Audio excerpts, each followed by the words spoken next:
The gallery lights were harsh and unforgiving, casting long shadows across the polished marble floor.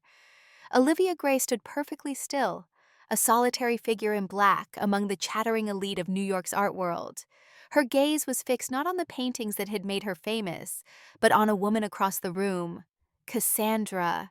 After 10 years, there she was, blonde hair cascading in perfect waves, emerald silk dress, demanding attention, laughing with practiced charm as she held court among admirers. Cassandra Gray, Senior PR and Artist Relations Director at Sterling Group, completely unaware that her long-lost sister was watching her from across the room.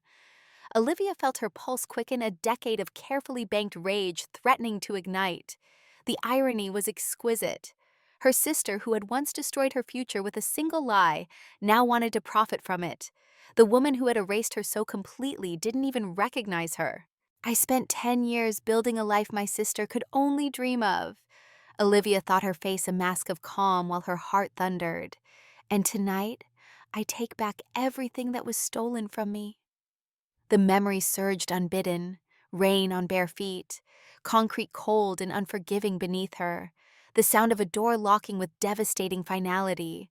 20 years earlier, Olivia had been a different person entirely. At 16, Olivia's world was confined to the dimensions of a Strathmore sketchpad. The scent of graphite and charcoal clung to her fingers, a constant perfume that marked her as different. Her bedroom wasn't a typical teenager's sanctuary with posters of bands or movie stars. It was a studio, a launching pad for her dreams. Every waking moment was dedicated to her portfolio. It wasn't just a collection of drawings. It was her voice, her escape plan, her ticket to the Rhode Island School of Design. The full scholarship she was certain she would win. The pages were filled with her soul, portraits that captured the weariness in a stranger's eyes, still lives where light seemed to breathe across ordinary objects, anatomical studies of hands drawn over and over until her own ached in sympathy. This portfolio was her proof that she was more than just the quiet older sister of the radiant Cassandra. In the Gray household, there was an unspoken hierarchy. Her father, Richard, stern and perpetually disappointed. Her mother, Diana, elegant and distant. Cassandra, the golden child 2 years younger, but somehow always the center of attention. And Olivia, the odd one out, too serious, too quiet, too different. "Livy, dinner's ready." Her mother's voice floated up the stairs, interrupting her focus. Olivia sighed, setting down her charcoal stick. She'd been working on a complex composition of fractured mirrors reflecting a single terrified eye. The culmination of her portfolio, the piece that would showcase her unique perspective. Just 2 more weeks until the submission deadline. She made her way downstairs, hands stained black with charcoal despite her attempts to wash them clean. The Gray family dining room was a study in perfectionism. Crystal glasses caught the light from the chandelier, casting prismatic patterns across the white tablecloth. Her mother had set out the good china, which meant someone important was coming. "There you are," her mother said, a hint of disapproval in her voice. "Go wash your hands properly. The Millers will be here any minute." The Millers, parents of Jason Miller, captain of the lacrosse team, Cassandra's latest conquest. Of course, dinner was excruciating. Olivia sat silently as Cassandra regaled everyone with stories about school, about her plans for college, about the student council election she was certain to win. Mr. Miller nodded approvingly, while Mrs. Miller commented on how lovely Cassandra looked in that blue dress. "And what about you, Olivia? Any plans for college?" Mr. Miller asked suddenly, remembering her existence. Before she could answer, Cassandra jumped in. "Livy wants to go to art school. She spends all her time drawing." The way she said it made it sound like a childish hobby, something to be outgrown. "Art school?" Mrs. Miller raised an eyebrow. "How creative." Olivia felt her mother's eyes on her, silently warning her not to make a scene. "Rhode Island School of Design," Olivia said quietly. "I'm applying for a full scholarship." "Scholarships are so competitive these days," Mrs. Miller replied with a smile that didn't reach her eyes. "It's good to have backup plans." Later that night, Olivia returned to her room, frustration burning in her chest. She'd never be seen, not really, Not in this house where Cassandra's light outshone everything. She was so absorbed in her work that she didn't notice Cassandra until she spoke. "Working on your little project?" Cassandra asked, leaning against the doorframe. Her arms were crossed, her eyes the same blue as Olivia's, but somehow colder as they scanned the drawings scattered across the floor. Olivia nodded, not looking up, her charcoal stick whispering across the paper. "It's due in 2 weeks." "Let me see," Cassandra said, stepping inside. The request wasn't a question. It was a command wrapped in the guise of sisterly interest. Olivia hesitated. Her art was the most vulnerable part of her, and Cassandra had a talent for finding exactly where to press on a bruise. But refusing would cause a scene, and she was too close to the finish line to risk a fight. She reluctantly handed over her main sketchbook, the one with all her best concepts. Cassandra flipped through the pages, her polished fingernail tapping thoughtfully on a portrait of their father. "This is nice, Liv. Really. You're getting so good." The praise felt hollow, like a coin dropped into an empty well. She paused on a series of preliminary sketches for Olivia's final piece. She held the book close to her chest, turning her body away, as if to get a better look in the light. "You know," she said, her back still turned. "I think Mom's calling me." Then came a sound so subtle it was almost lost beneath the hum of the air conditioner. A delicate, violent whisper, the sound of paper tearing. Olivia's blood ran cold. Cassandra turned back, a bright, dismissive smile plastered on her face, and handed the sketchbook back. "Keep up the good work, little sis." She breezed out of the room, leaving the scent of her expensive perfume lingering in the air like a taunt. Olivia quickly flipped through the sketchbook.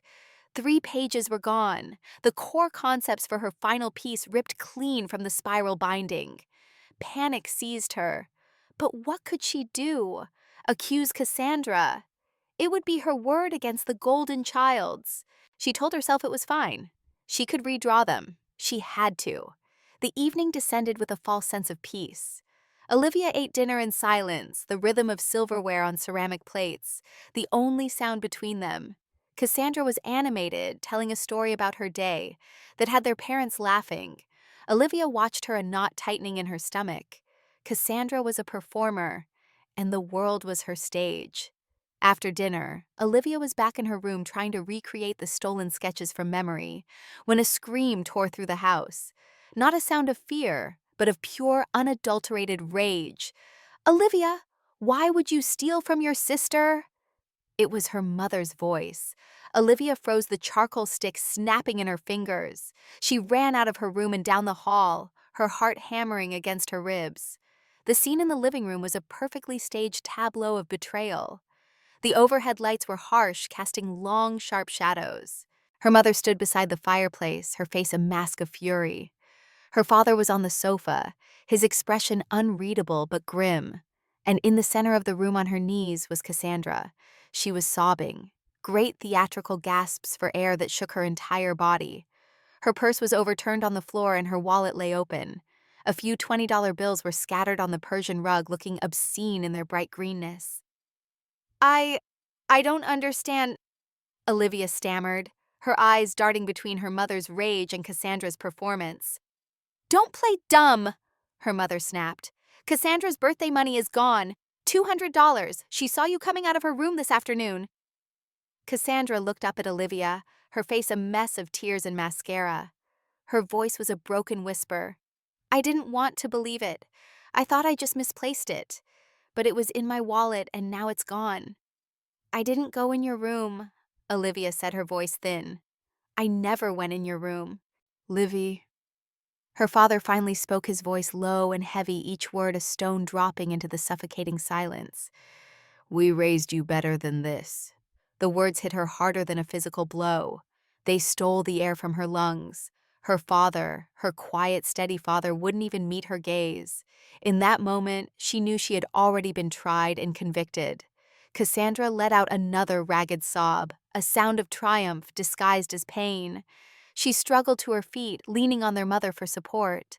"I can't live with her anymore," she breathed, her voice trembling with manufactured fear. "Not with a thief in the house." That was it, the final verdict. Her mother's face hardened into something Olivia didn't recognize.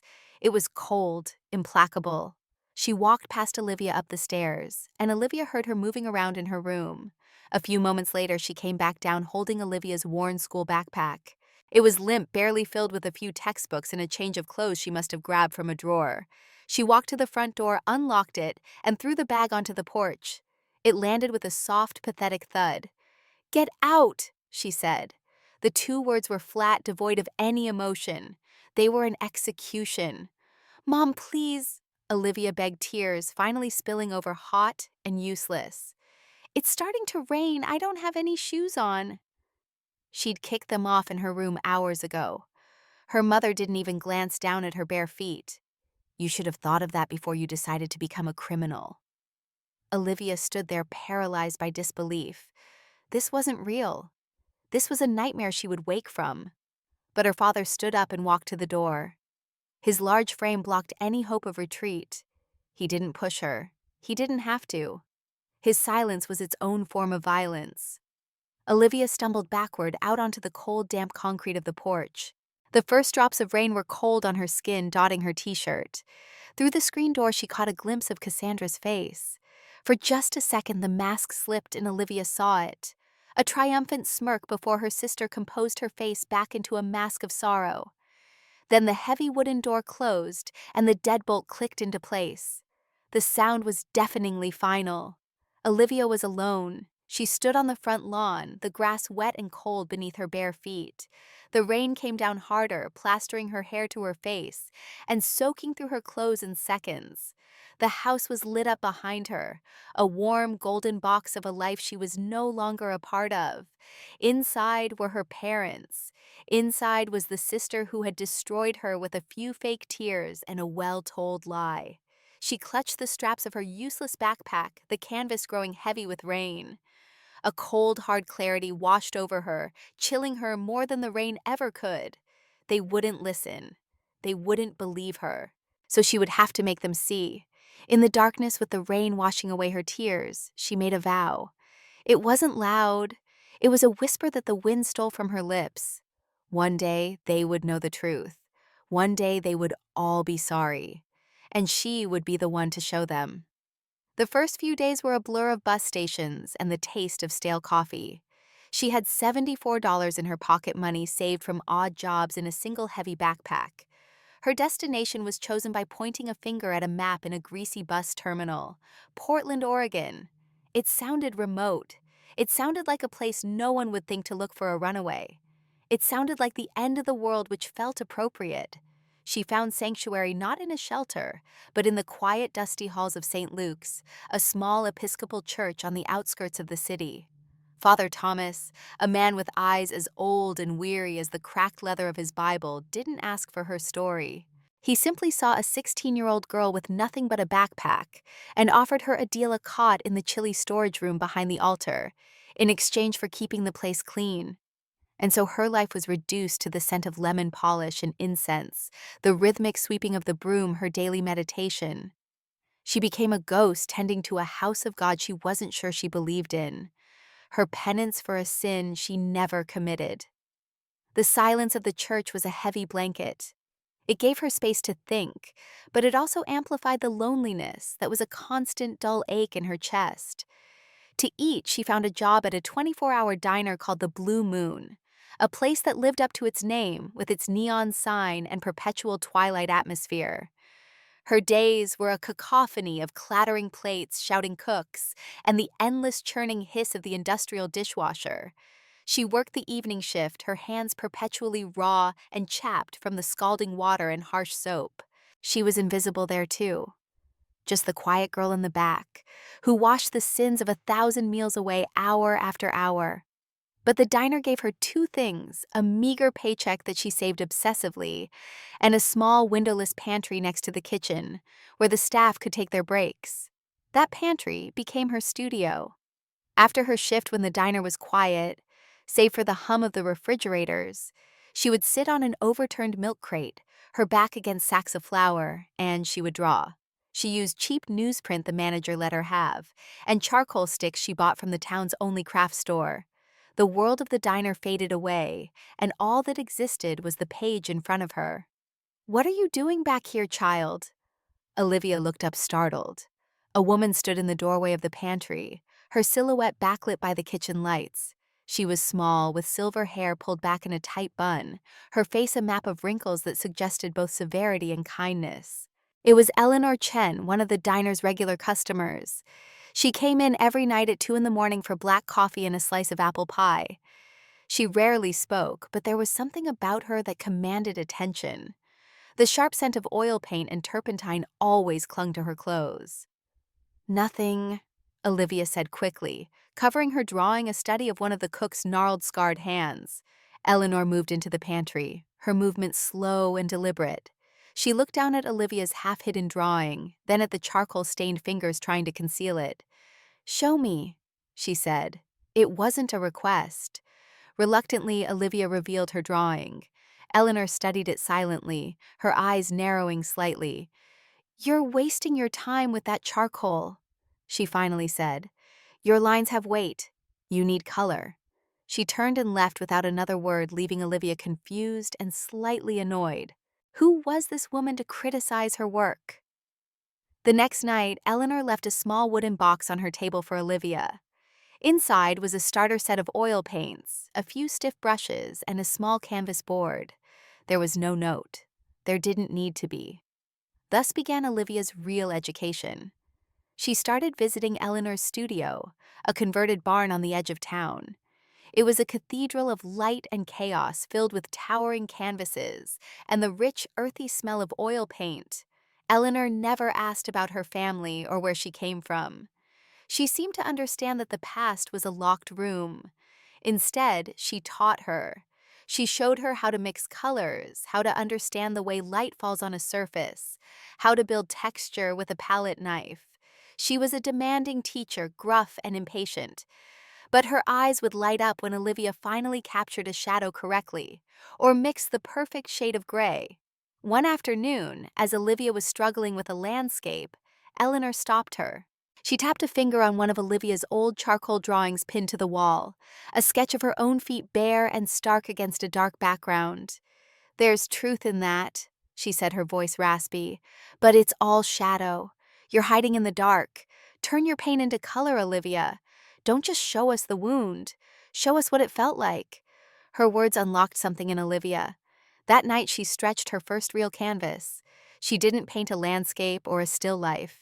She painted the memory that was seared onto the back of her eyelids. She painted bare feet on wet, unforgiving concrete. She spent weeks mixing the colors, trying to capture the bruised blue-white of cold skin, the slick, reflective sheen of rain on asphalt, the menacing darkness that surrounded the single harsh porch light. She wasn't just recreating an image, she was reliving it. Each stroke of the palette knife was the scrape of the pavement. Each layer of gray was another wave of shame and abandonment. The painting was raw, agonizing to create. But when it was finished, she felt a strange sense of peace. She had taken the ugliest moment of her life and turned it into something tangible, something she could control. She painted more of them, a series of bare feet from different angles. One where they seemed to be running, another where they were curled up trying to find warmth. They became her entire portfolio. On her 18th birthday, using the money she had saved from 2 years at the diner, she applied to the Pacific Northwest College of Art. She sent them slides of her work with no explanation, no artist statement. The paintings had to speak for themselves. 3 months later, a thick envelope arrived at the church, a full scholarship. She never contacted her family. There were moments late at night when the loneliness was so sharp it felt like a physical blade, and her hand would hover over a payphone. She wondered if they ever thought of her, if her mother ever felt a pang of guilt, if her father ever questioned the lie. But the memory of that locked door, of Cassandra's triumphant smirk, was always enough to make her hang up. Her art became her family. Every canvas she stretched, every tube of paint she squeezed, was a conversation with her past. Each finished painting was like stitching a wound closed. The scar would always be there, a raised, ugly reminder. But it was closed. It no longer bled. Art school was a different world. People used words like raw and honest and visceral to describe her work. They saw struggle and resilience in her paintings, the archetypal story of a survivor. A professor once spent 20 minutes dissecting the sociopolitical commentary on homelessness in her Barefoot Daughter series. She just stood at the back of the room and nodded a stranger at her own party. They saw a symbol. They didn't see the 16-year-old girl shivering in the rain. They didn't know the cold fury that had guided her hand. It was in Oregon that she made the final cut. She couldn't bear the name Gray anymore. It felt like a chain connecting her to people who had discarded her like trash, but she couldn't let it go completely. That felt like letting them win, like erasing the crime they had committed. So she cut it in half. She became Olivia G., an initial, a ghost of a name, a constant quiet reminder. She was building a new life, brick by painful brick. She had friends, she had a future, she had her art. By all accounts, she had survived, she had won. But late at night when the studio was quiet and she was alone with a blank canvas, she knew the truth. Survival wasn't enough. The scholarship, the praise, the new name, they were all tools. They were the foundation for the life Cassandra could only dream of, just as she had promised herself. But the structure wasn't complete. The loneliness had faded, but the hatred had not. It had simply refined itself. It was no longer a wild, desperate fire. It was a patient, glowing ember buried deep inside her, waiting for the right moment, the right breeze to be fanned back into a flame. 10 years is a lifetime. It's long enough for a wound to scar over, for a memory to soften at the edges, for a 16-year-old girl to be reborn as a 36-year-old woman. But for Olivia, 10 years was a forge. It was the time she needed to hammer her pain into a weapon, to sharpen her grief into a point. In the decade that followed her escape to Oregon, the art world had, in its fickle and unpredictable way, decided to notice her. Olivia G. was no longer a half-name scrawled on the back of a canvas in a dusty barn. It was a brand. Critics wrote about the brutal honesty and haunting vulnerability of her work. Collectors in New York and London paid obscene amounts of money for the very images that had once been her private nightmare.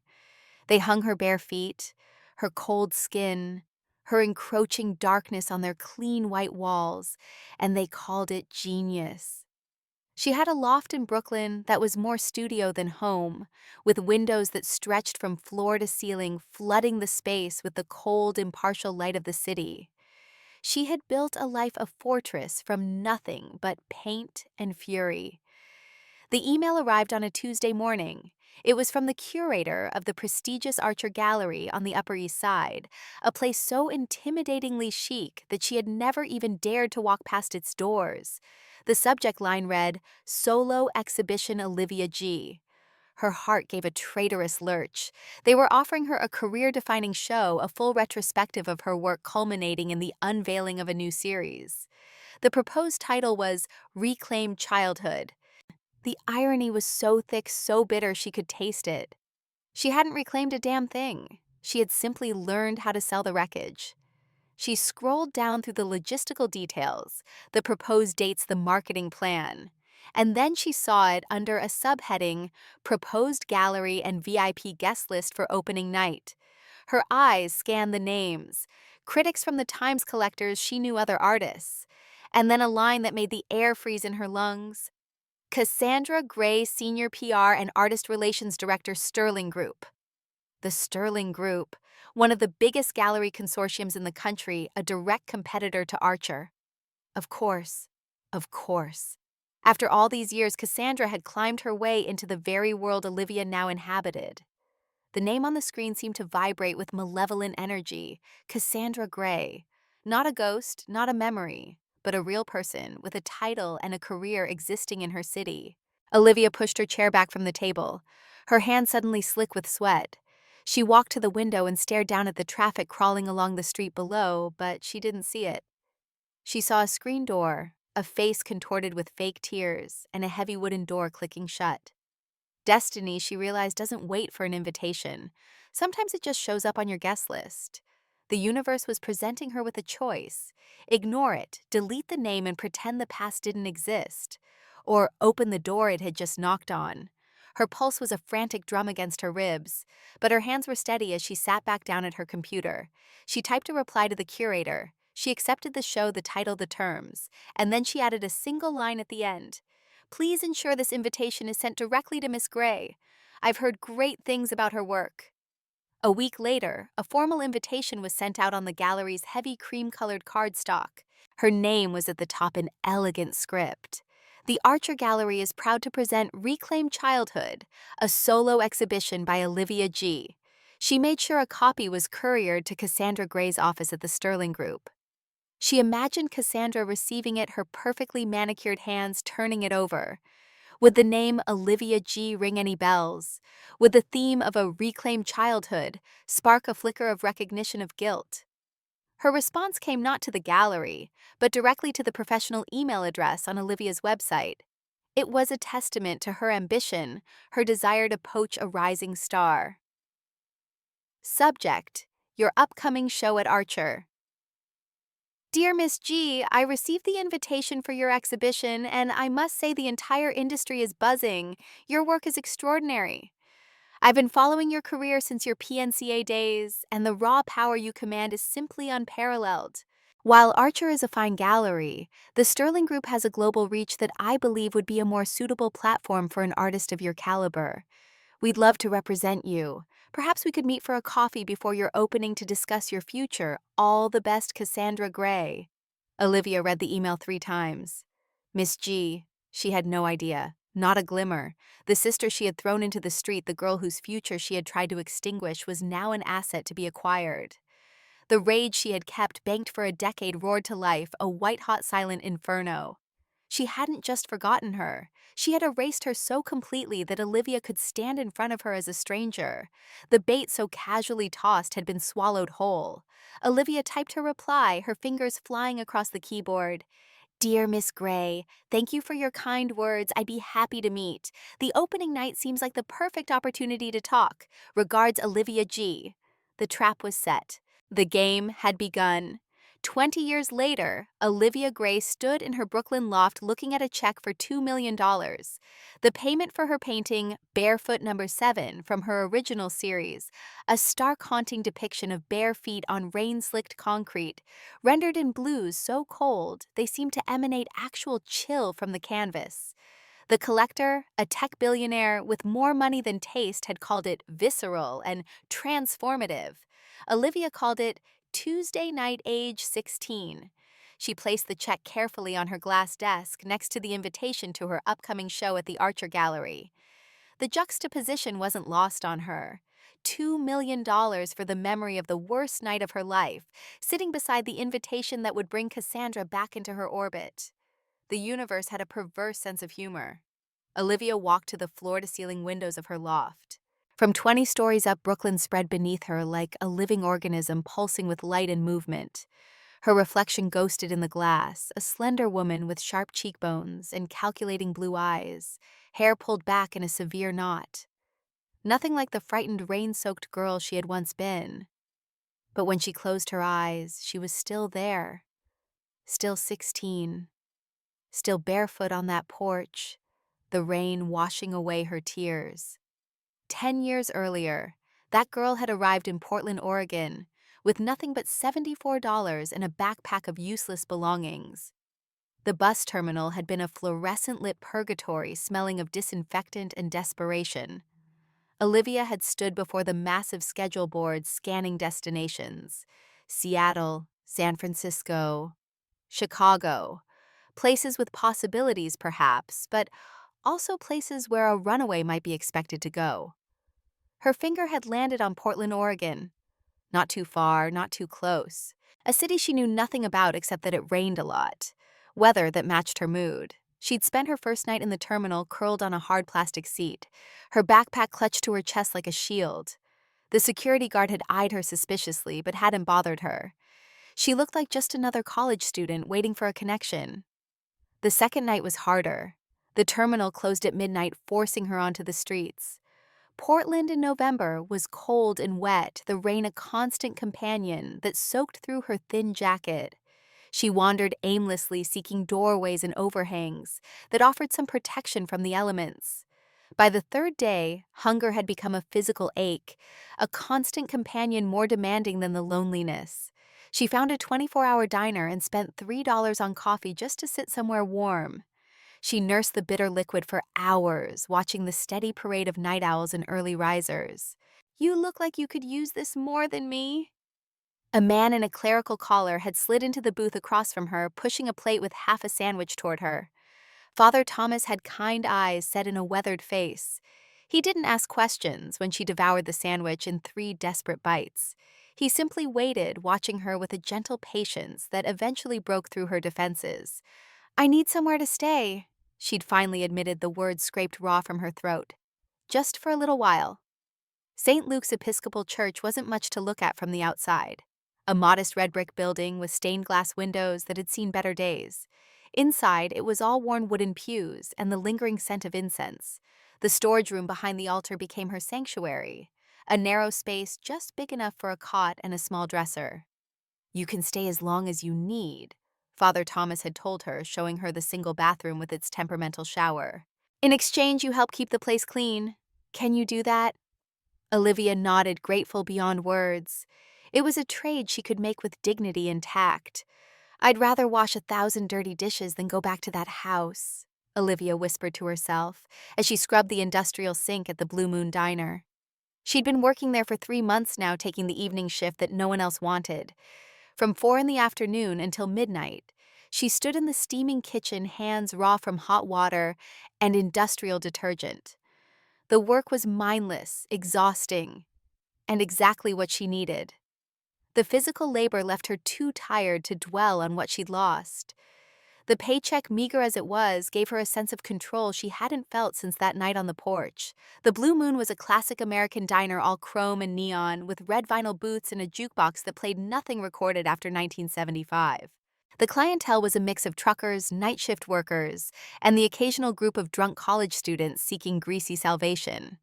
Olivia kept her head down, spoke little, and saved every penny.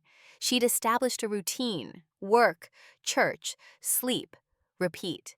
It was a life without color or texture, but it was hers. She controlled it. No one could take it from her.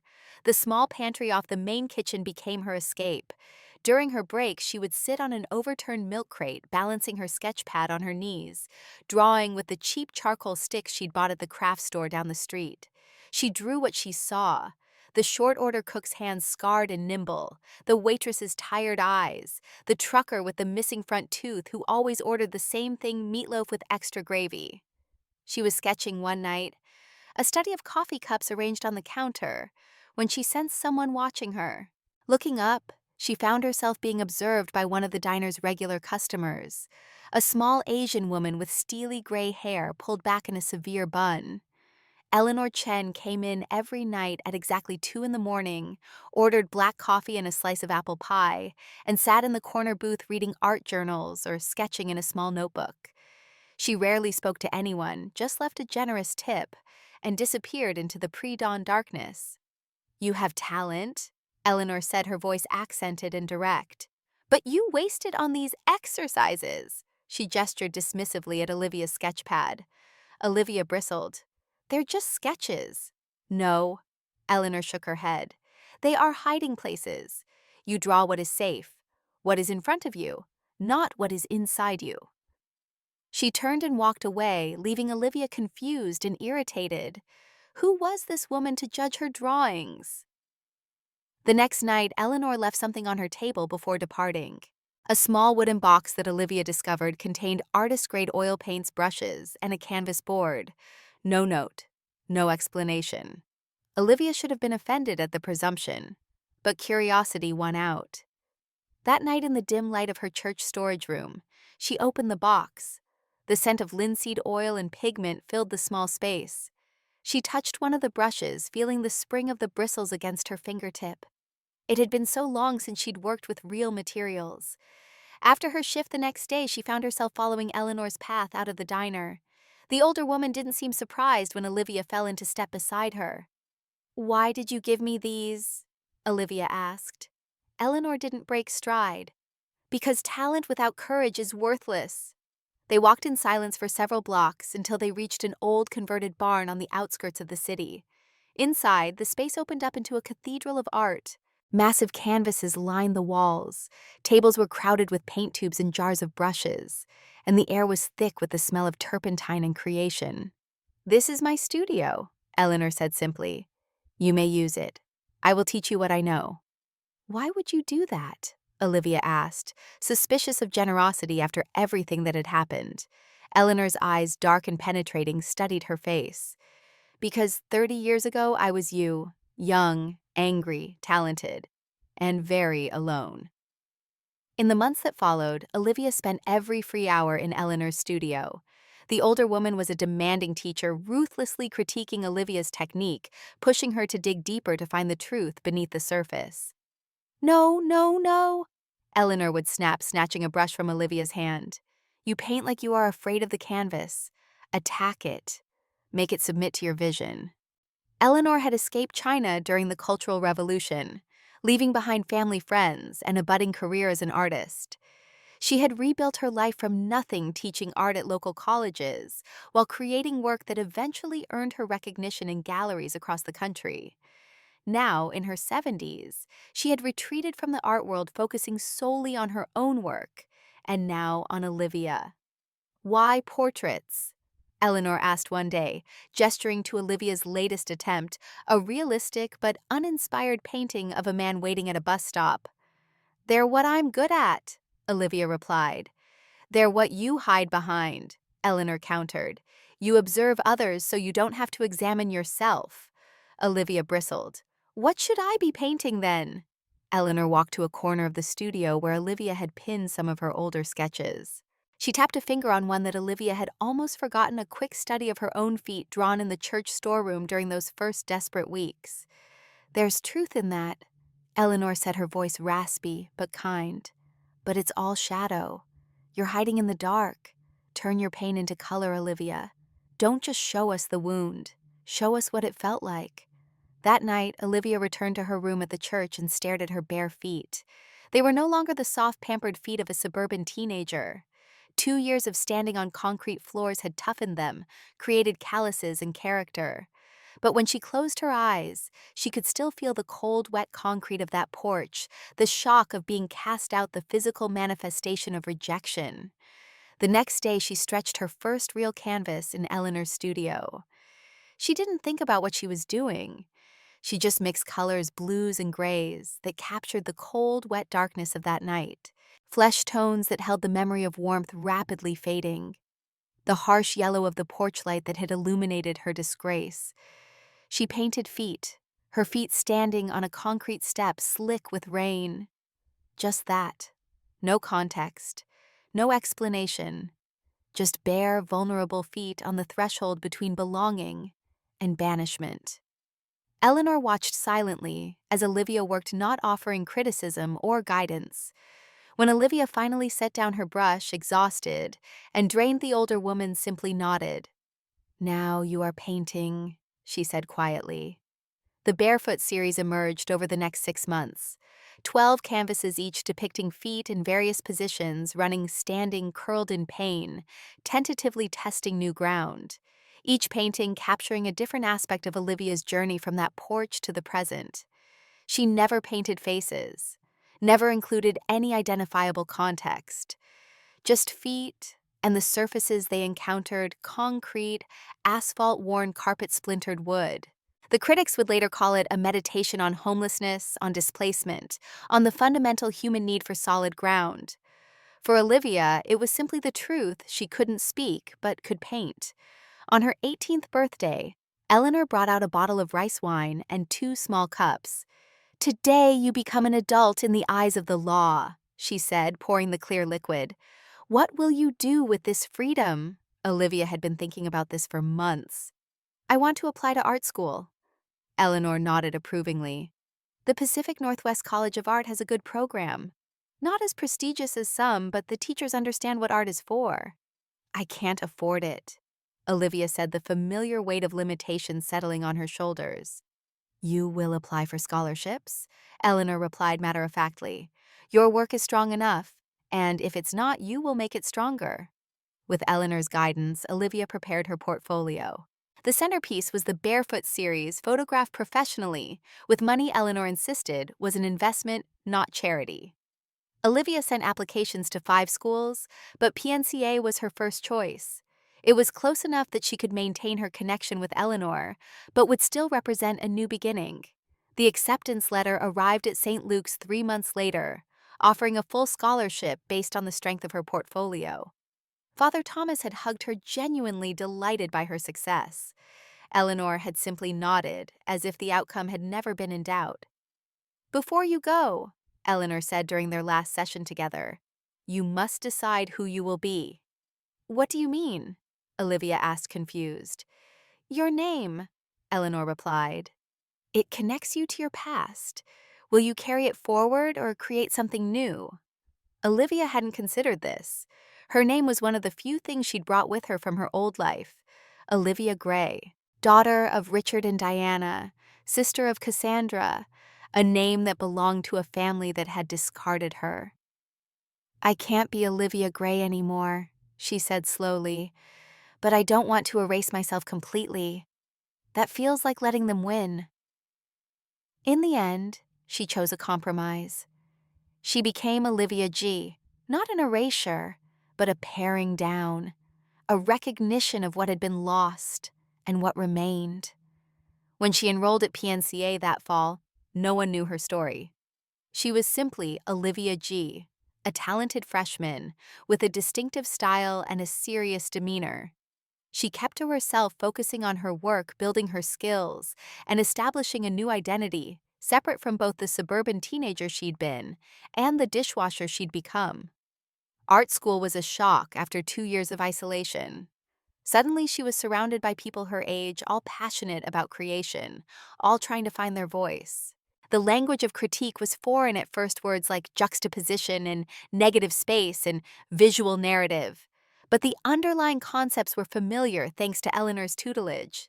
Her Barefoot series, included in the student gallery during her first semester, attracted unexpected attention. Professors stopped by to see the work of the quiet freshman who painted with such emotional intensity. Fellow students studied her technique, trying to understand how she achieved such visceral impact with such a limited palette. A visiting lecturer, a prominent New York gallery owner, asked to meet her after seeing the exhibition. "These are remarkable," he told her, gesturing to her paintings. "The vulnerability is palpable. The socio-political implications are profound."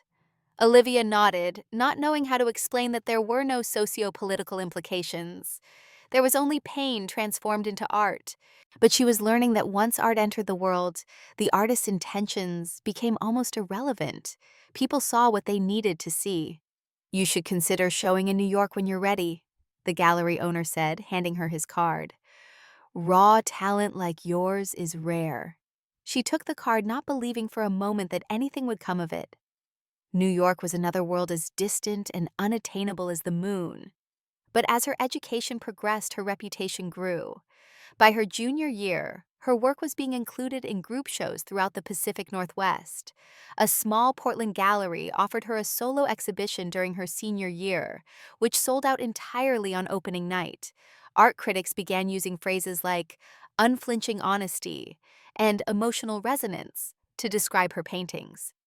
What they couldn't know, was that each canvas was a step away from that rain-soaked porch, a reclaiming of power, one brushstroke at a time.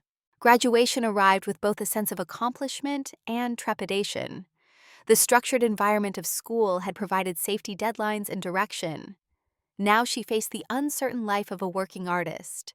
The decision to move to New York came unexpectedly. The gallery owner, who had given her his card 3 years earlier, reached out after seeing her senior thesis exhibition. "I've been following your development," he said during their phone call. "I think you're ready for New York. I have a spot in a group show this fall if you're interested." New York, the center of the art world, the furthest she could get from Portland, from St. Luke's, from the remnants of the life she'd built after running away. It was terrifying and necessary. She arrived in Brooklyn with little more than her paintings and a small inheritance from Eleanor, who had passed away the previous winter. The city was overwhelming, loud, fast, and different to newcomers. But for the first time in years, Olivia felt truly anonymous. No one knew her story. No one cared about her past. All that mattered was her work. The group show led to another, then another. A small write-up in an art blog led to attention from more established publications. Within 2 years, she had gallery representation and a growing collector base. By 30, she had achieved what most artists only dream of: financial stability through her art alone.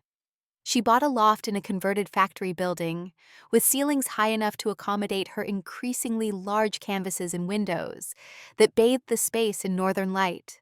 Her style evolved, moving beyond the literal representation of feet to more abstract explorations of displacement, identity, and resilience.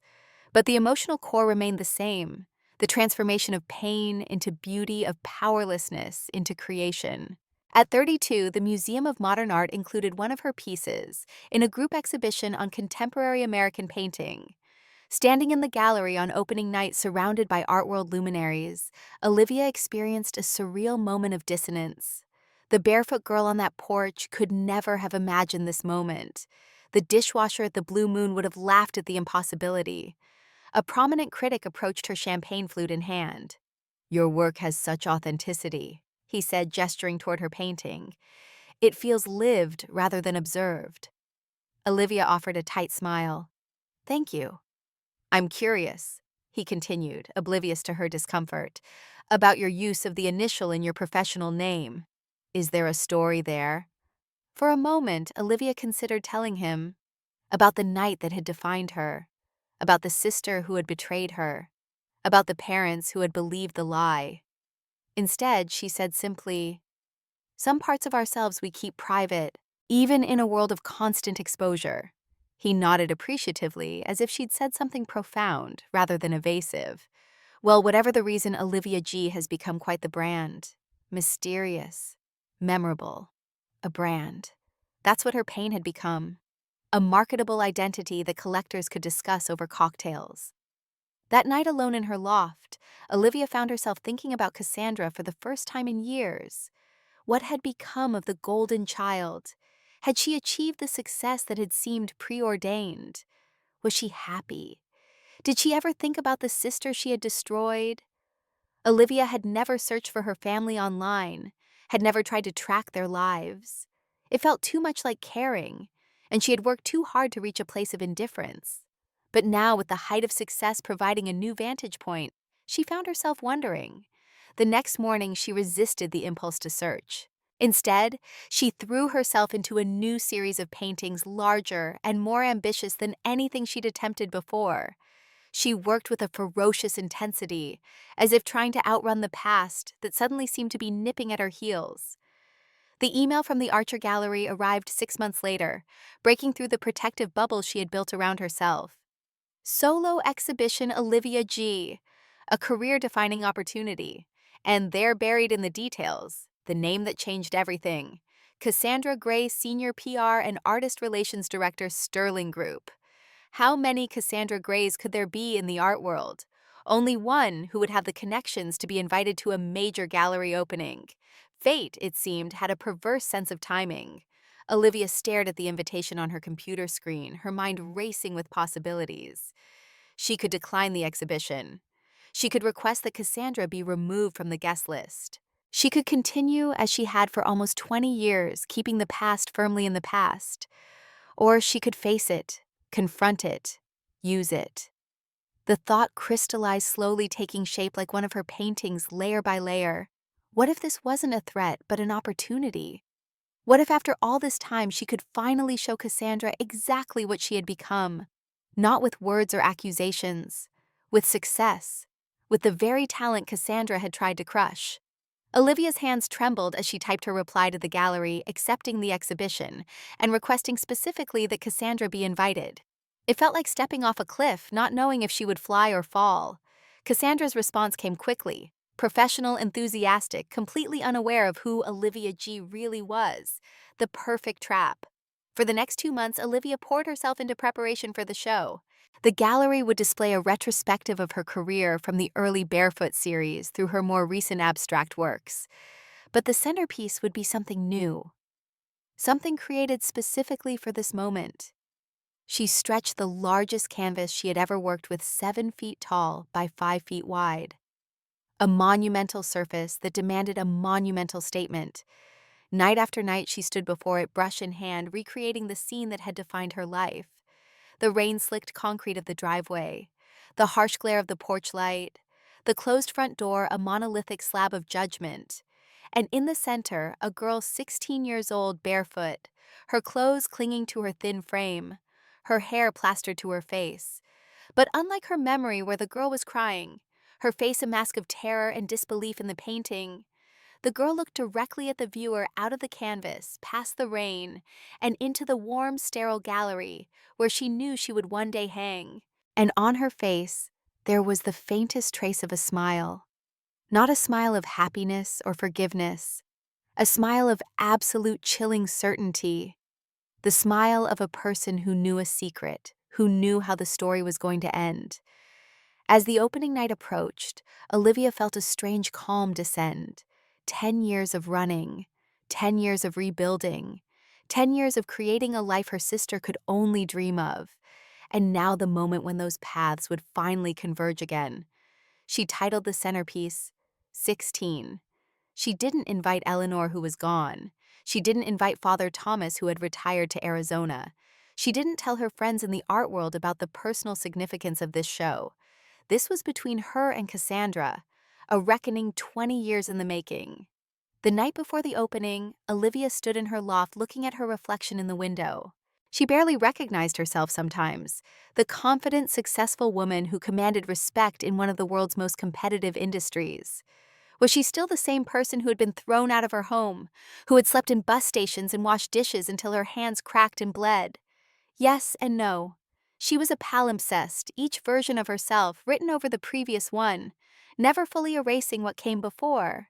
Tomorrow night, Cassandra would come face to face not with the sister she had betrayed, but with the artist she had inadvertently created. Would she recognize Olivia? Would she make the connection between Olivia G. and the sister she had erased from her life? Somehow Olivia didn't think so. People see what they expect to see, and no one would expect to find a long-lost sister at the center of New York's art world. That was the beauty of her plan. She wouldn't need to say a word. The painting would speak for her. The truth framed in gold, and hung on a white wall for the entire world to see. Revenge. Olivia had learned was not a dish best served cold. It was a work of art best unveiled under perfect lighting, with champagne and canapes, surrounded by the very people whose approval Cassandra had always craved. She turned away from the window from her reflection and faced the studio, where her painting waited covered in a cloth until tomorrow's unveiling. She felt no fear, no doubt, only a profound sense of completion, as if she were putting the final brushstroke on a work 20 years in the making. Tomorrow the circle would close. Tomorrow justice would be served not in a courtroom, but in a gallery rendered not by a judge, but by the court of public opinion.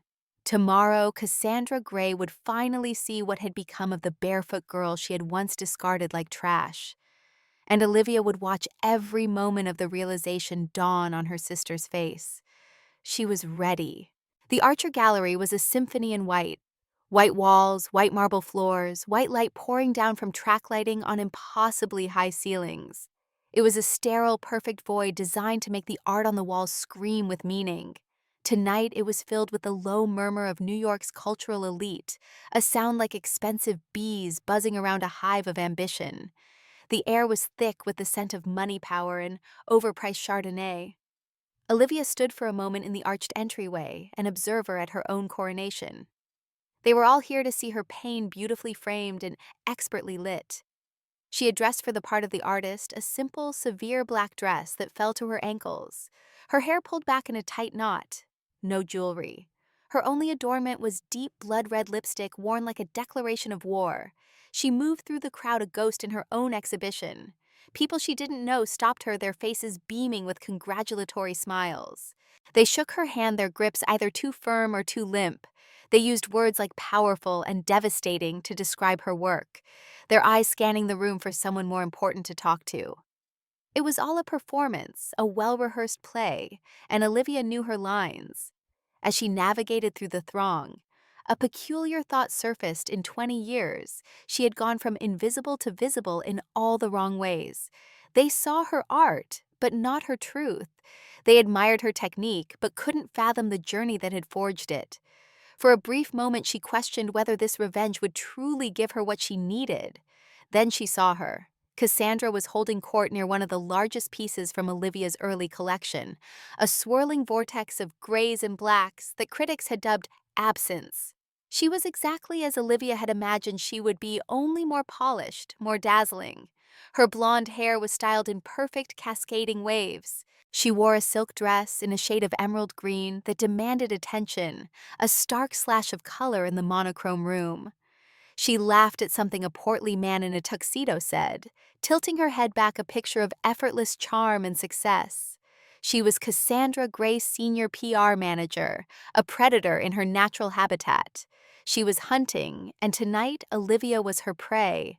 As if she felt eyes on her, Cassandra turned. Her professional smile faltered for a fraction of a second as she scanned Olivia's face. A flicker of confusion crossed her features, the look of someone trying to place a half-forgotten face from a dream. But the moment passed. Olivia was just another conquest, the artist of the hour, a target to be acquired.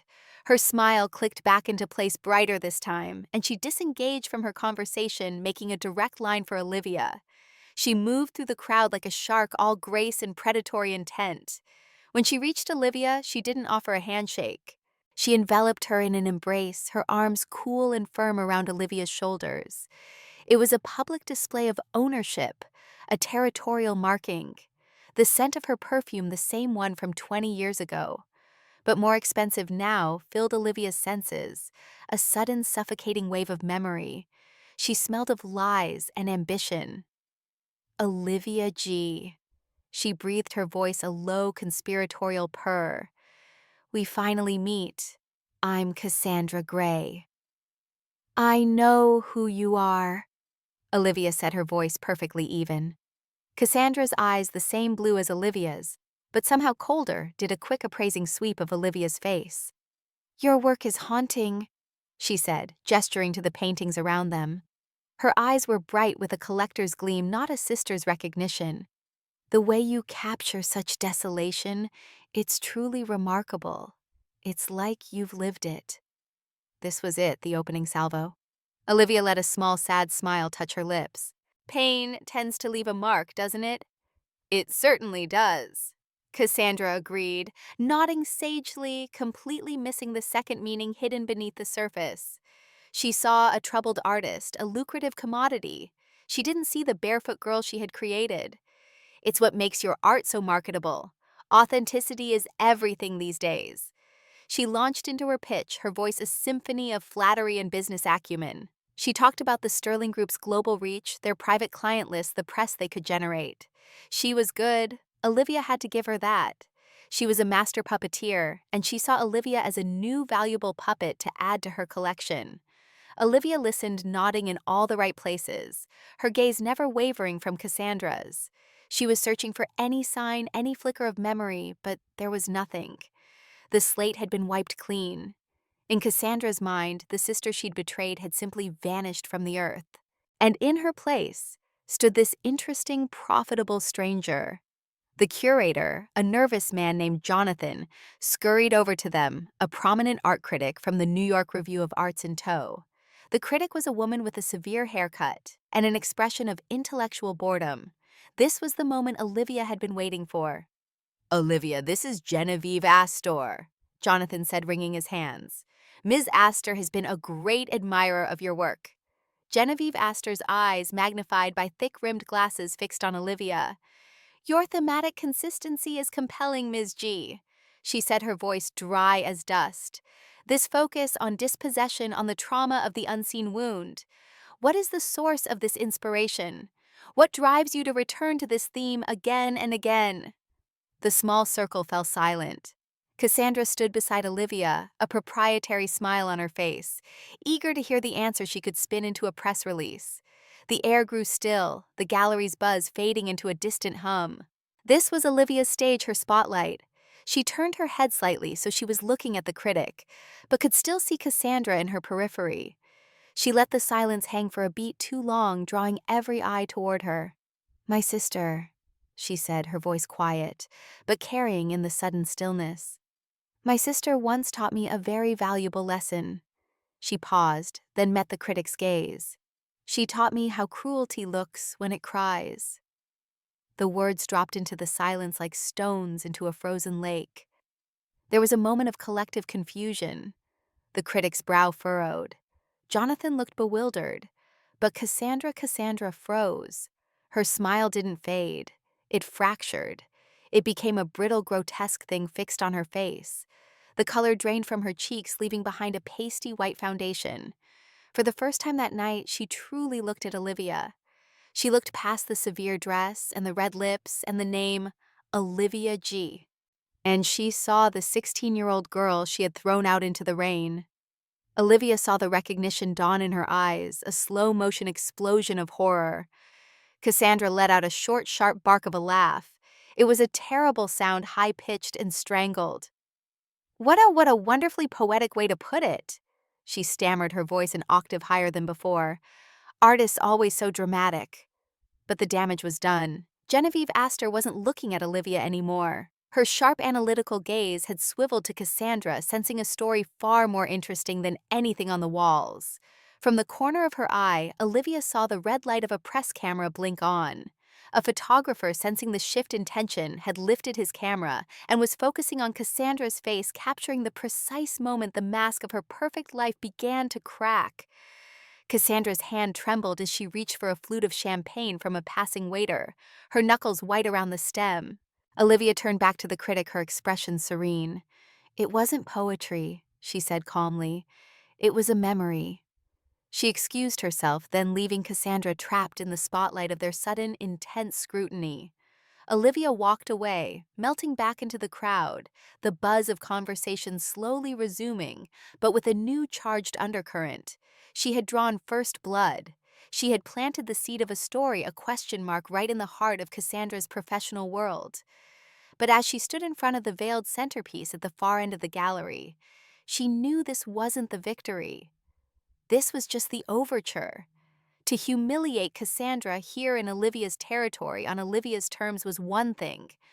The real checkmate had to happen in a place where Cassandra felt safe, where she was in control.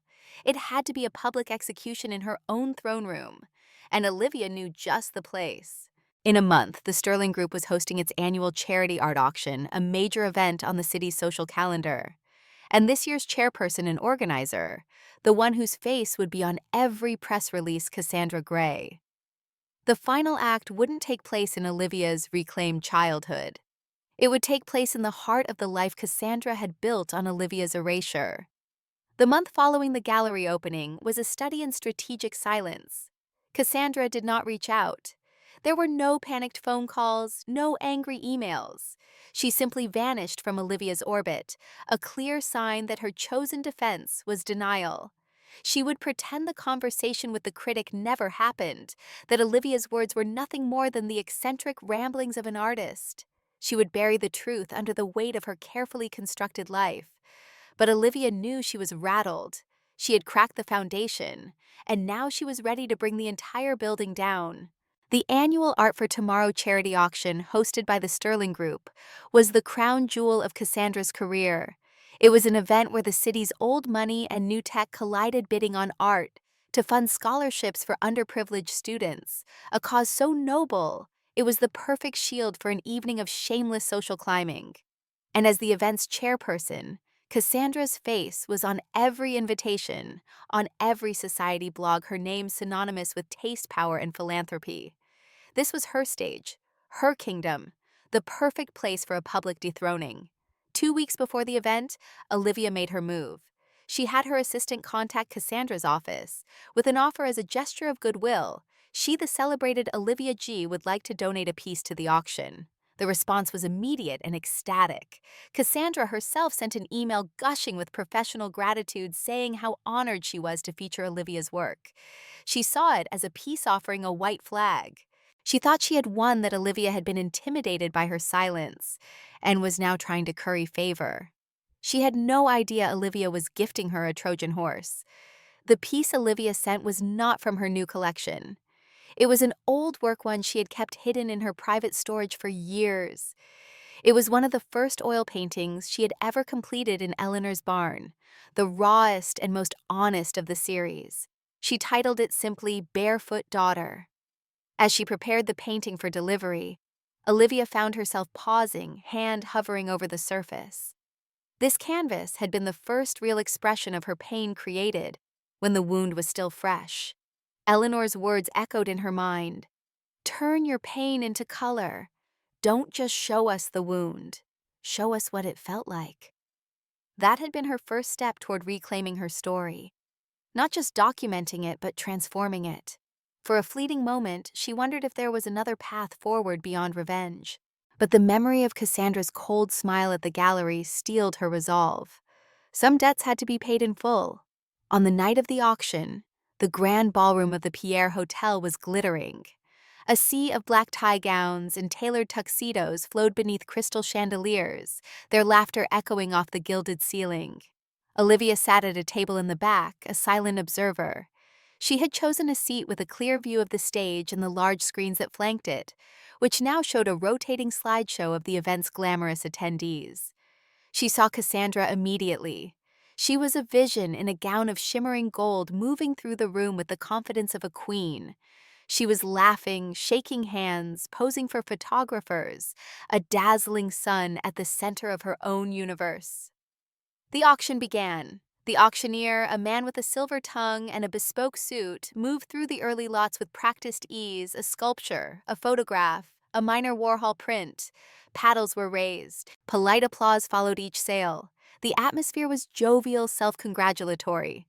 Cassandra took the stage midway through to give a speech. She thanked the donors, the patrons, the committee. Her voice was smooth, polished, filled with passion for the cause. "Oh, and we are especially thrilled," she said, her eyes scanning the crowd, "to have a last-minute and incredibly generous donation from one of the art world's most vital new voices, Olivia G." A smattering of applause rippled through the room. Olivia saw Cassandra's gaze pass over her table without a flicker of recognition. Her donated piece, Barefoot Daughter, is a profoundly touching work about the resilience of the human spirit in the face of adversity. It is a highlight of this evening's collection. She beamed. A perfect picture of grace. She believed her own press release. The irony was so exquisite, it was almost painful. She left the stage to another round of applause, and the auctioneer resumed his post. A few lots later, it was time. "And now," the auctioneer announced, his voice booming through the ballroom, "we have lot 32, a magnificent early work by the incomparable Olivia G. Let's bring it out." Two assistants in white gloves carried the painting onto the stage and placed it on an easel under a single dramatic spotlight. It was just as Olivia remembered: the dark, wet concrete, the pale, bruised feet, the overwhelming sense of cold and desolation. A hush fell over the room as the image was projected onto the large screens. It was a stark, brutal contrast to the opulent surroundings. Murmurs rippled through the audience. This was not a pretty picture. This was a wound. "This is, of course, Barefoot Daughter." The auctioneer began reading from the card in his hand. "Oil on canvas, 30 by 40 inches, a seminal piece from the artist's formative period." He paused, clearing his throat, his eyes squinting at the card. The next part was not the standard description. It was the artist's note Olivia had insisted be included. "The inscription here is provided by the artist herself." He continued, a slight note of confusion in his voice.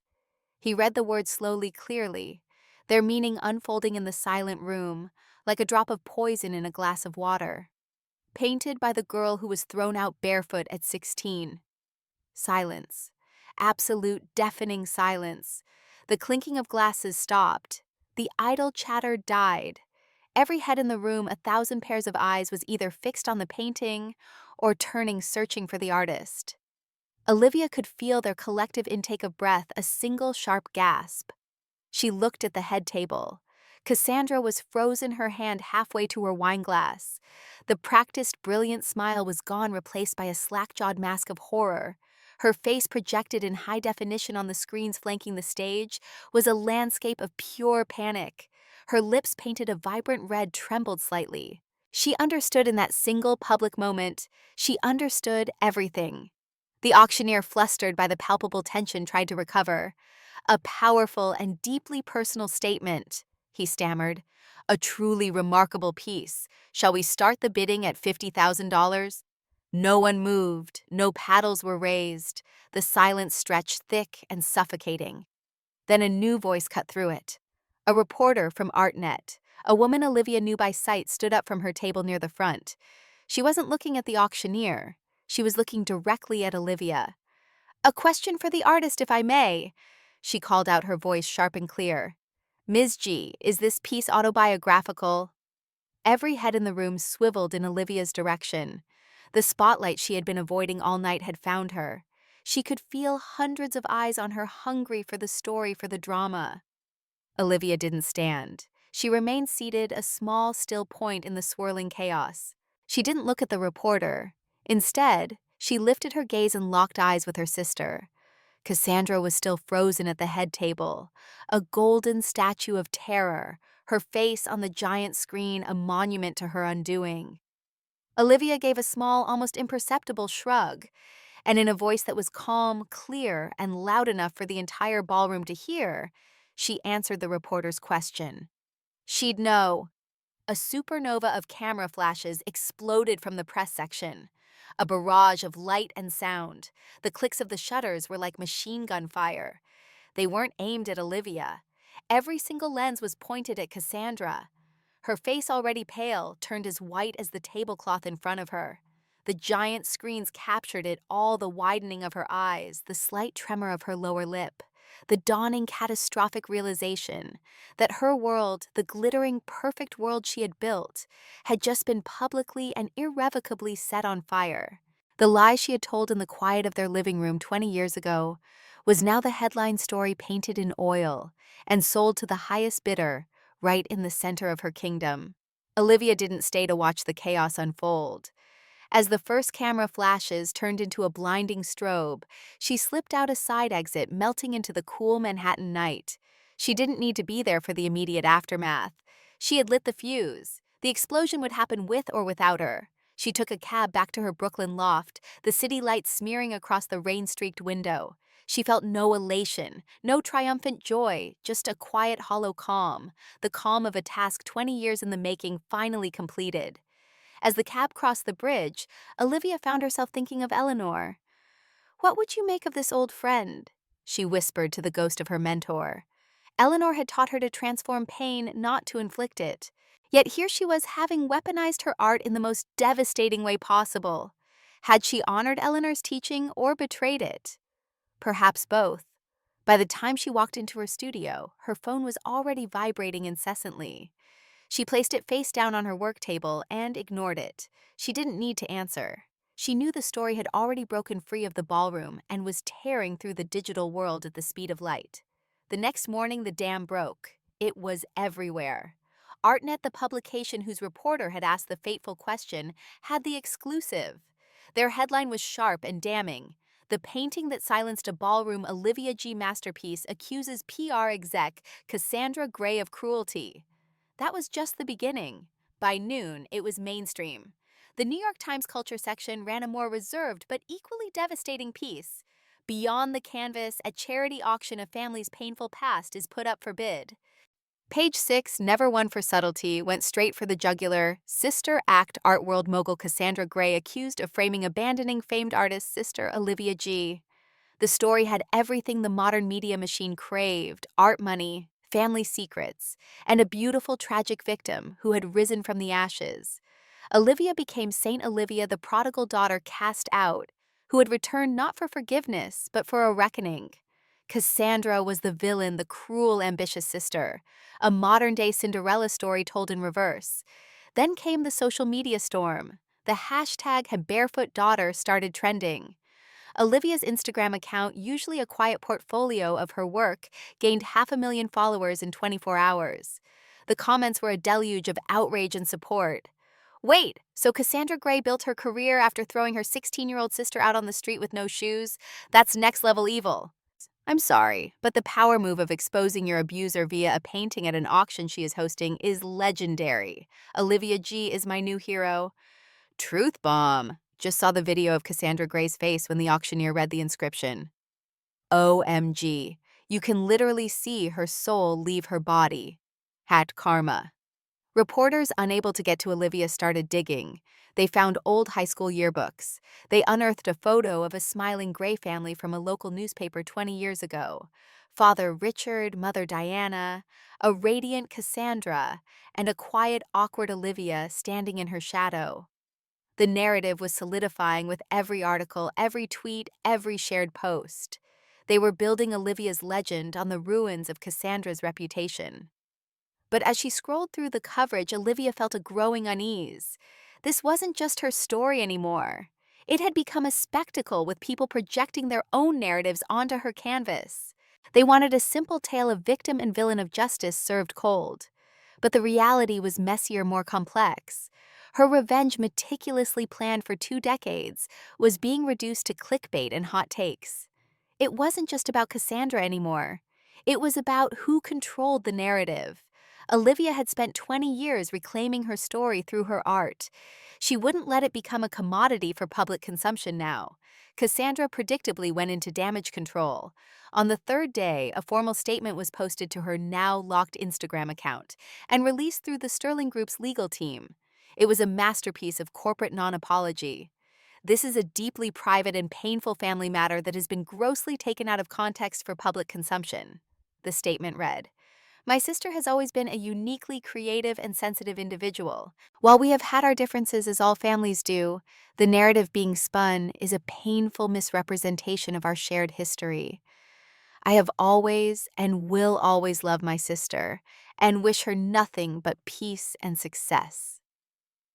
It was pathetic. The vague, condescending language, the attempt to frame Olivia as an unstable artist, only added fuel to the fire. The public saw it for what it was, a desperate lie. Olivia's phone continued its relentless buzzing. Her agent, her gallery owner friends, she hadn't spoken to in years. They all wanted a statement, a comment, her side of the story. She ignored them all.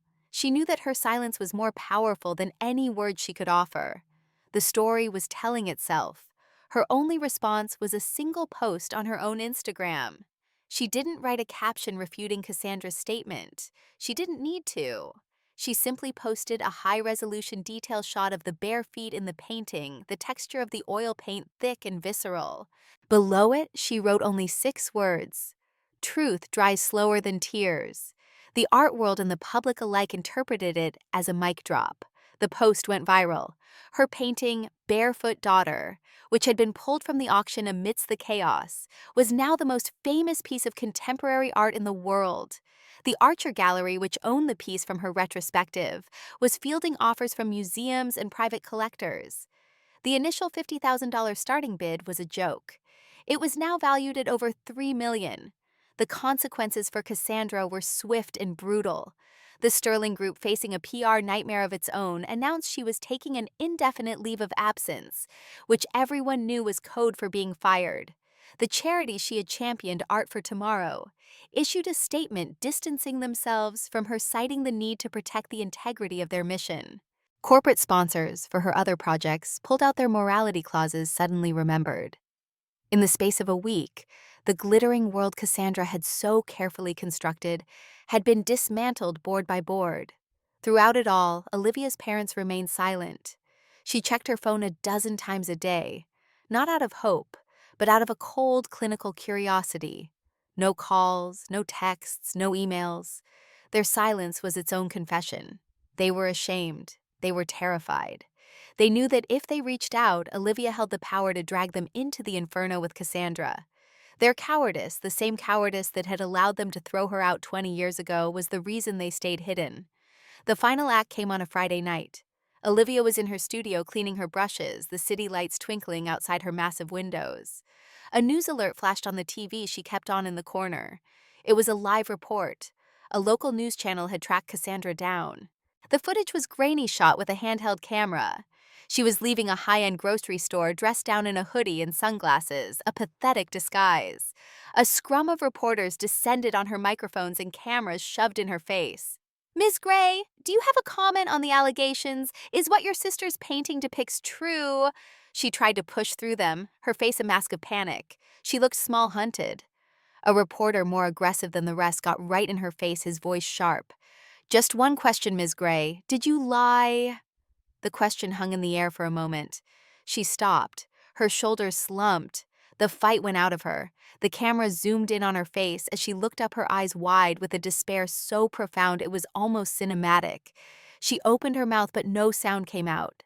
Her body crumpled, her knees giving way as she collapsed onto the dirty New York sidewalk, sobbing. Olivia watched motionless as the reporters continued to film a pack of wolves circling their kill. She felt nothing, no pity, no satisfaction, just a quiet, profound sense of finality. Her revenge hadn't been a loud, screaming battle. It had been a single, quiet sentence read in a crowded room. 20 years of her silent suffering traded for 20 minutes of Cassandra's public humiliation. The scales at last were balanced. The video of Cassandra collapsing on the sidewalk played on a loop for 2 days before the news cycle, in its insatiable hunger, moved on to the next scandal. For Olivia, those 2 days were the quietest of the last decade. The constant low-frequency hum of rage that had been the soundtrack to her life had finally ceased. In its place was a vast, unnerving silence. It was the silence of a battlefield after the war is over. The objective achieved, the enemy vanquished, leaving only the cold and the quiet. It was in this silence that Olivia began to question what came next. Revenge had been her North Star for so long, guiding every decision, every brushstroke. Without it, who was she? What would she create? The emptiness was both terrifying and strangely liberating. The call came on a Tuesday just after midnight. The city outside Olivia's windows was a soft, blurry constellation of light and sound. But inside her loft, the only noise was the gentle whir of the heater. Her phone, which had been blissfully silent for a day, lit up on the nightstand. The screen displayed a number from a Michigan area code. She hadn't seen it in 20 years, but her body remembered it before her mind did. A jolt of ice water shot through her veins. It was her parents' number. Olivia stared at it, watching the screen pulse with a desperate electronic rhythm. Her thumb hovered over the red decline button. It would be so easy. One press and she could send them back into the void they had occupied for 2 decades. But she knew she wouldn't. This was the epilogue.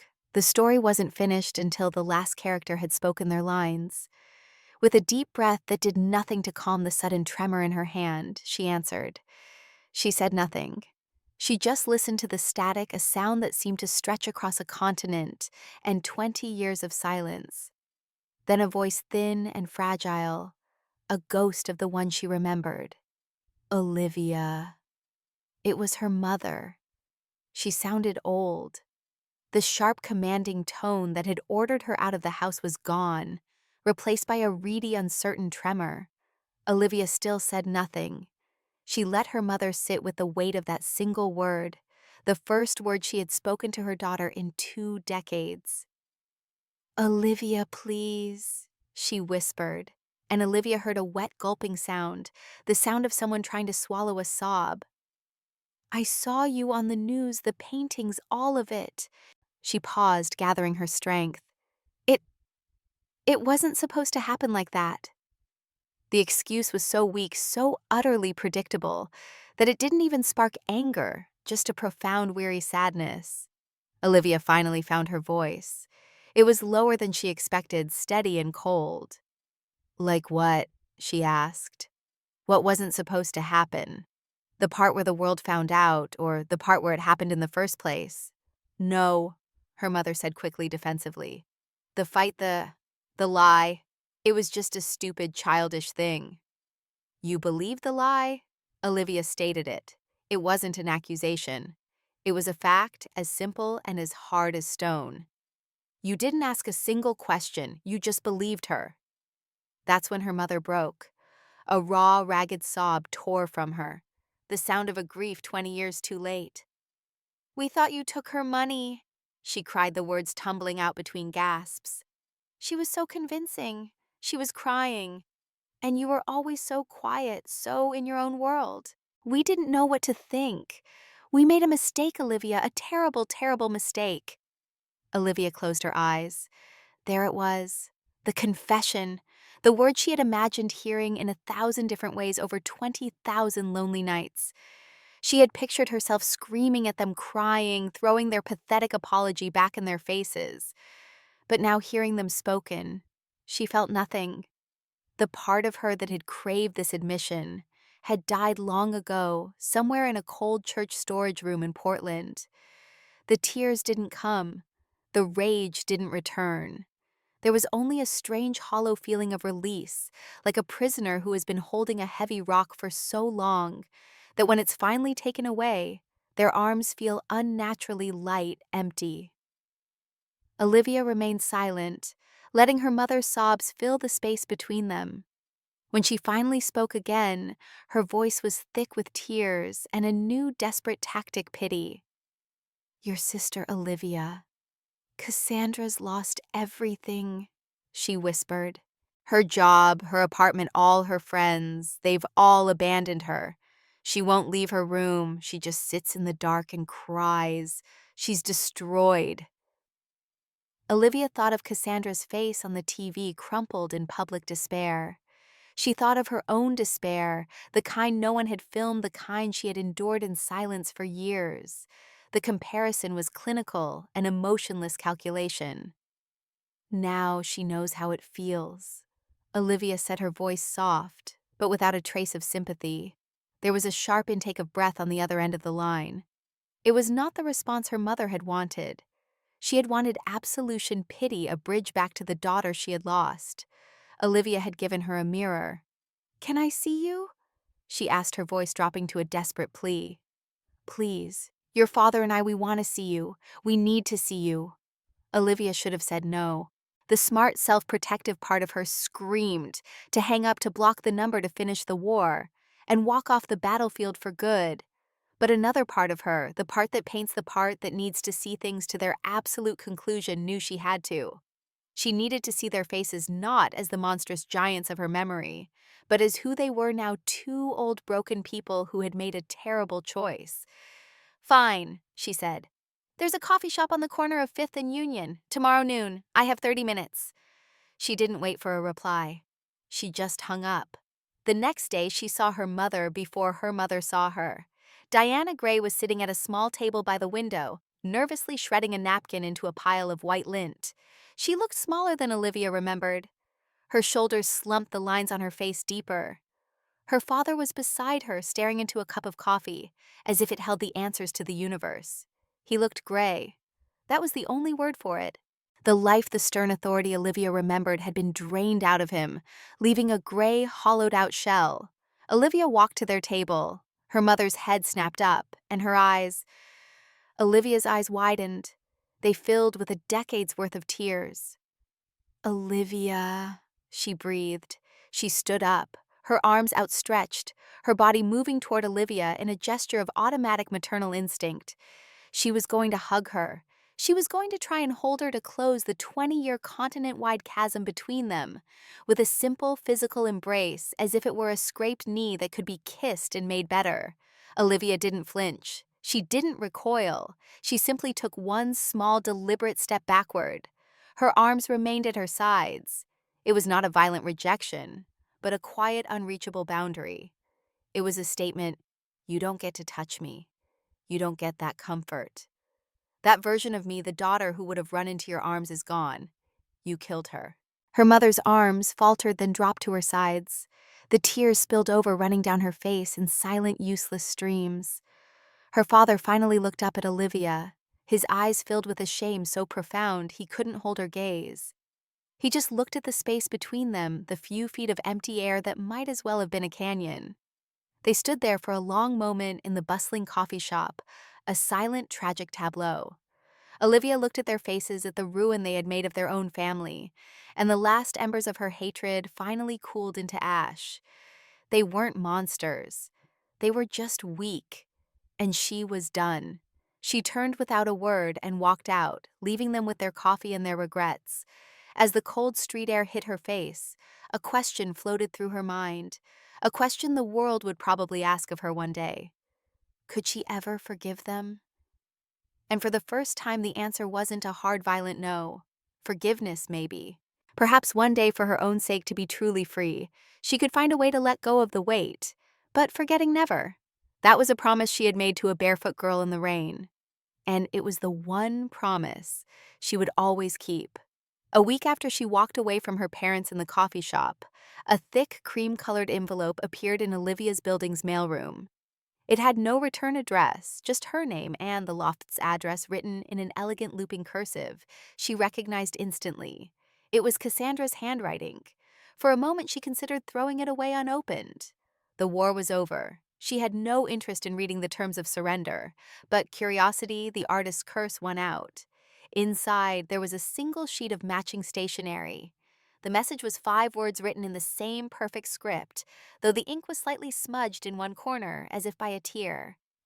I need to see you. There was a time when those words that plea would have sent a jolt of hope through Olivia. But now they felt like an epilogue to a book she had already closed. She didn't want reconciliation. She didn't want absolution or money. It didn't matter. She knew she would go. This was the final piece of the composition, the last ghost to be exorcised. She texted Cassandra a time and the address of a quiet anonymous cafe in the West Village, a place with no memories and no significance, a neutral ground for a final unconditional surrender. Olivia arrived first and chose a table in the corner, a dark booth that offered a clear view of the door.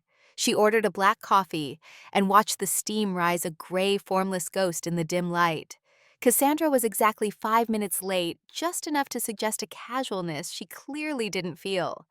When she walked in, she looked like a queen in exile. She was wearing an expensive-looking trench coat, but it was wrinkled as if she'd been sleeping in it. Her perfect blonde hair was tied back in a messy knot, and she wore no makeup. Without the armor of her cosmetics and couture, she looked stripped down raw.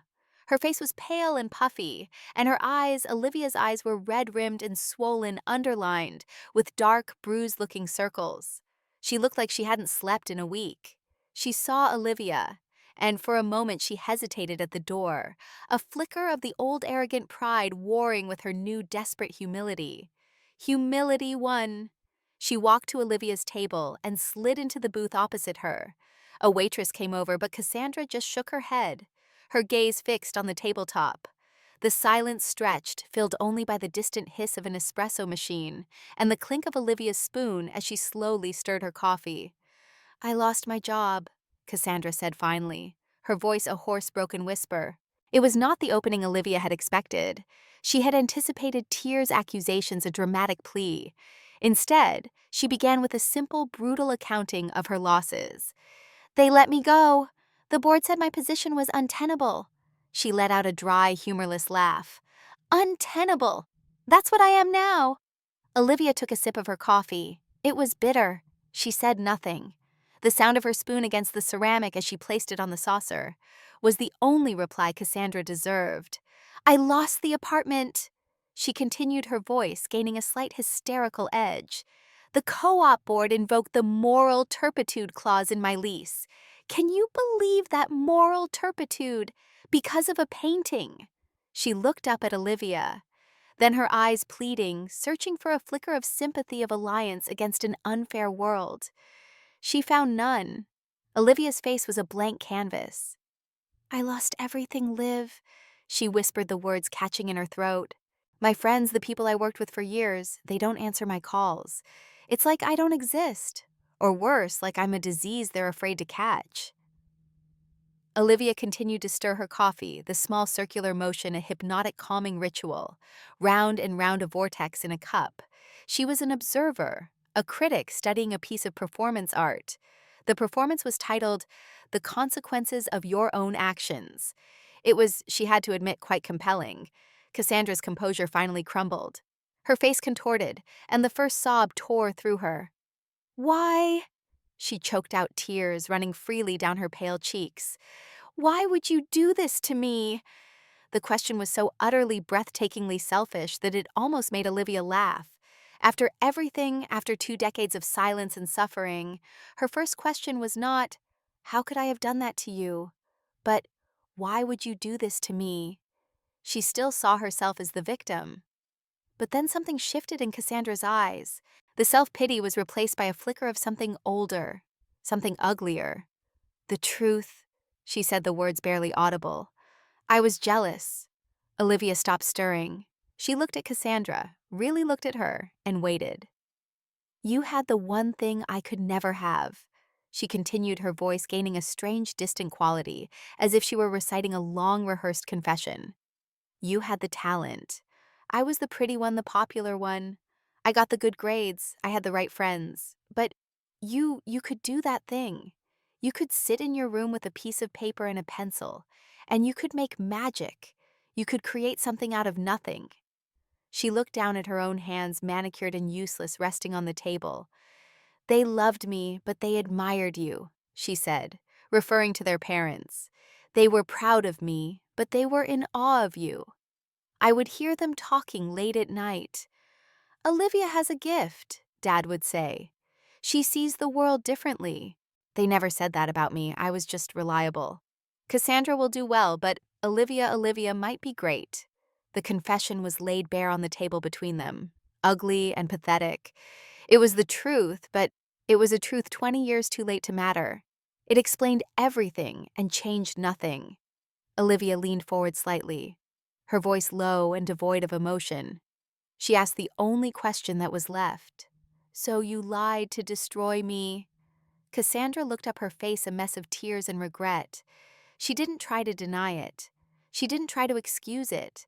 She just met Olivia's gaze, and in the ruins of her life, she gave her the one thing she had withheld for 2 decades, the truth. She nodded, a single, slow, deliberate nod. "Yes," she whispered. And that was it, the final word, the end of the story. Olivia felt no anger, no surge of triumph, just the quiet, clean click of the last piece of a puzzle falling into place. She stood up. Cassandra's eyes widened in panic, thinking she was leaving, that the conversation was over. It was, but Olivia's performance was not. She reached into her coat pocket and pulled out a check. She had written it that morning, her own handwriting, neat and precise. She placed it on the table in front of Cassandra, next to her untouched glass of water.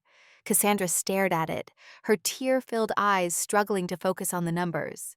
"For your new start," Olivia said, her voice cool and clear in the quiet cafe. "It's the initial commission I received for the Barefoot Daughter series." She paused, letting the words sink in, letting Cassandra connect the dots. "Paid for by the art you inspired." Cassandra's head snapped up, her expression, a chaotic mix of shock, confusion, and dawning horror. She looked from the check to Olivia's face and back again. She couldn't process it. Was this an act of profound, unexpected grace? A gesture of forgiveness, of sisterly pity? Or was it the final, most exquisite twist of the knife? A reminder that her downfall had been the source of Olivia's fortune, that her cruelty was now funding her survival. It was neither. It was something more complex, an acknowledgement of their shared history, of the strange, twisted alchemy that had transformed Olivia's pain into her power. It was a recognition that in destroying her, Cassandra had unwittingly created the artist she was today. "I don't want your forgiveness," Olivia said, answering the unspoken question in Cassandra's eyes. "And I'm not looking to punish you anymore. The truth is out there now. What you do with it is up to you." She turned to leave, then paused. "You asked why I did this. I didn't do it for revenge, not really. I did it because I needed to tell my own story in my own way. And I couldn't do that while you were still controlling the narrative." With that, she walked away, not looking back. She left Cassandra there in the dark corner of a strange cafe, alone, with a check that represented both an ending and a beginning, a cup of coffee growing cold, and the bitter, undiluted taste of a truth she could no longer escape. In the weeks that followed, Olivia found herself in uncharted territory. The rage that had been her compass for 20 years had subsided, leaving behind a strange, unfamiliar stillness. She stood in her studio, surrounded by the paintings that had transformed her pain into power, and realized she faced a question she'd never allowed herself to consider. Who was Olivia Gray without her revenge? One morning, she stretched a new canvas, not the monumental size of her accusatory pieces, but something more intimate. She mixed colors she rarely used, warm gold soft pinks, vibrant teals, and began to paint without premeditation. Her hand moved across the canvas with a lightness she hadn't felt in decades. The painting that emerged surprised her. It wasn't about bare feet or cold rain. It wasn't about betrayal or abandonment. It was a window partly open with morning light streaming through onto a wooden floor. Simple, hopeful, a threshold between darkness and possibility. She titled it Forward. That evening, a respected art critic called about an upcoming feature on her work. "Everyone's fascinated by your revenge story," he said. "It's career-defining." Olivia considered this. "The revenge isn't what defined me," she replied. "It was the choice to create rather than destroy. I transformed my pain into something that spoke to others. The revenge was just the closing of one chapter. I'm more interested in what comes next." "And what is that?" he asked. "I'm reclaiming something more valuable than childhood," she said. "I'm reclaiming my future." Later that week, Olivia hosted an open studio for the first time. Young artists, many from disadvantaged backgrounds, filled her space. They knew her story, now everyone did, but they came not to gawk at her trauma, but to learn from her resilience. "The most important thing I've learned she told a young woman whose hands trembled slightly as she held her sketchbook, "is that your value isn't determined by those who fail to see it. You don't need anyone's permission to define yourself."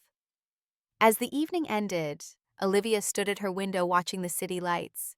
She thought about the 16-year-old girl on that rain-soaked porch, how desperately she had needed someone to believe in her. Eleanor had given her tools. Father Thomas had given her shelter. But ultimately, she had given herself the one thing her family couldn't take away: the power to create her own identity. She signed her next exhibition contract with her full name, Olivia Gray, not as a reconciliation with her past, but as an acknowledgement that she no longer needed to hide from it. She owned every part of her story now. The revenge had been satisfying, yes, but the true victory wasn't watching Cassandra fall. It was standing wholly in her own light, creating not from pain, but from possibility, and extending a hand to others still finding their way out of the darkness. She was no longer barefoot. She was no longer running. She was simply powerfully moving forward.